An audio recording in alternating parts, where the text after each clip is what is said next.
Hello, my name is Jeffrey Wells. I'm a local resident. I live in Wilton. I have been writing a Hollywood column called Hollywood Elsewhere since '04. Before that, I was with the LA Times Syndicate, Entertainment Weekly, contributor to the New York Times and numerous monthly publications. And I'm friendly with Bob Harris and Dan Friedman of the Bedford Playhouse, and I was instrumental in booking Babylon for this evening's screening.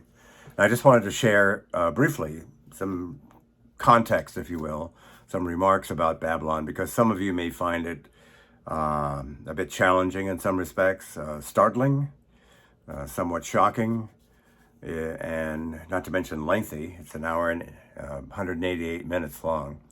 And I just wanted to express my sincere respect and admiration for Damien Chazelle, the director-writer, who's only, he's a millennial. He's born in '85, and 37. And he's directed 3 films that we all have seen and probably liked. Whiplash, a film about with Miles Teller, a film about a drummer who has issues. La La Land, which we all have seen, which was nominated for Best Picture after opening in '16, and for about 2 minutes, two or 3 minutes, was understood to be the Best Picture winner until it was revealed that the Price Waterhouse guys had screwed up and handed the wrong card to Warren Beatty and Faye Dunaway. It was a mess. Anyway, and the other distinctive film that Damien directed was called First Man, which is about Neil Armstrong and the Apollo mission of 1969. He became the first man to walk on the moon. And Damien also did a interesting little Netflix series called The Eddy, which was shot in Paris. He directed the first 2 episodes. Anyway, so he knows what he's talking about. He's a very sophisticated, very bright fellow.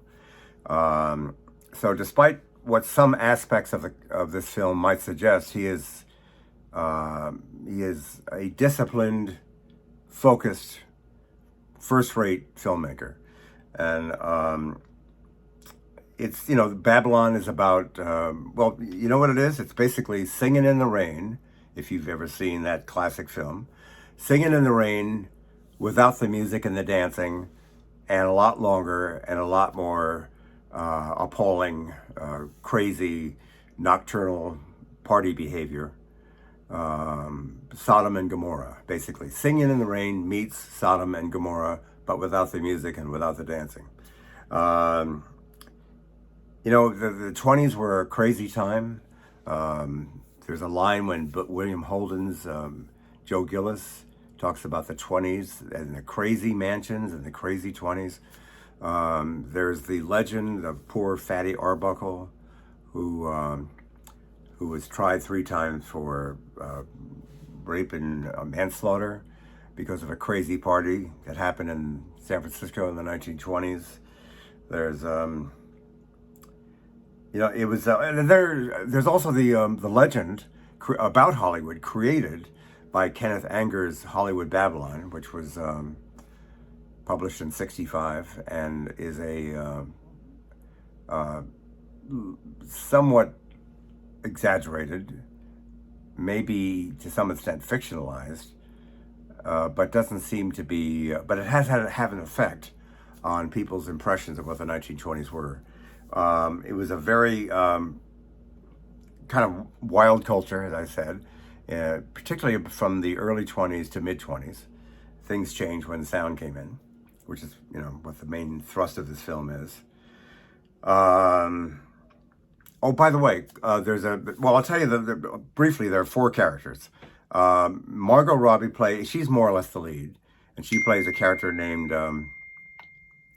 Nellie Leroy, and you might have read that the character is based on Clara Bow, the it girl of the 20s, but she actually was called Clara Bow. This is literally a character called Clara Bow in the script that I read of Hollywood Babylon, and they changed it because, I guess legal reasons or whatever. The other main character is Brad Pitt's Jack Conrad, who looks like Clark Gable, but he's more or less based upon John Gilbert, very popular kind of matinee idol who's Greta Garbo's lover for some period. And he did not do well in the transition to sound. And by the early 30s had pretty much been washed up. The poor guy had a heart attack and died in 2 heart attacks. He died in 1935 from a heart attack, but that was largely due to drinking and whatnot.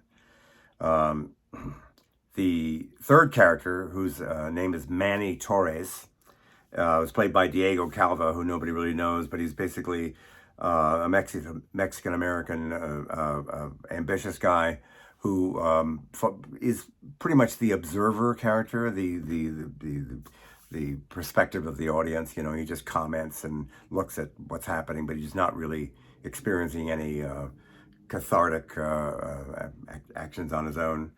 And then Gene Smart, who many of you know, plays a sort of a tabloid show business journalist. And there are 2 other peripheral characters. One is Sidney Palmer, a jazz trumpet player, African-American, played by Joyanne Adepo, Joyan, I think it's Joyanne Adepo.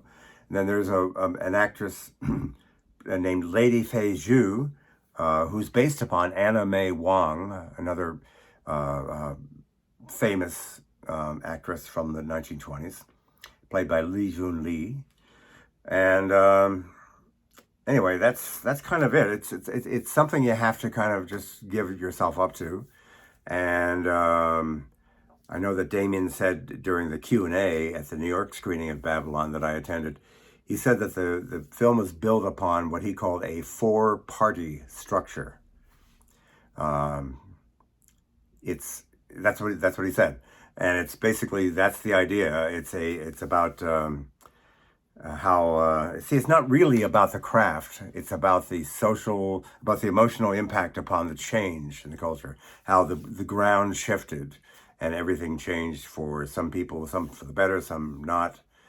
And no matter what you think about Babylon at the end, it does have incontestably a wonderful ending, a montage that's kind of a tribute to the joy and the mesmerizing aspects of movies. It's about being transported by movies, and it's very good. And so it sends you out on a good note. So I hope you enjoy Babylon, and I hope it receives the appropriate respect when it opens. Again, it opens on 12/23, so you're seeing it a little bit early. And thank you for your time. Take care.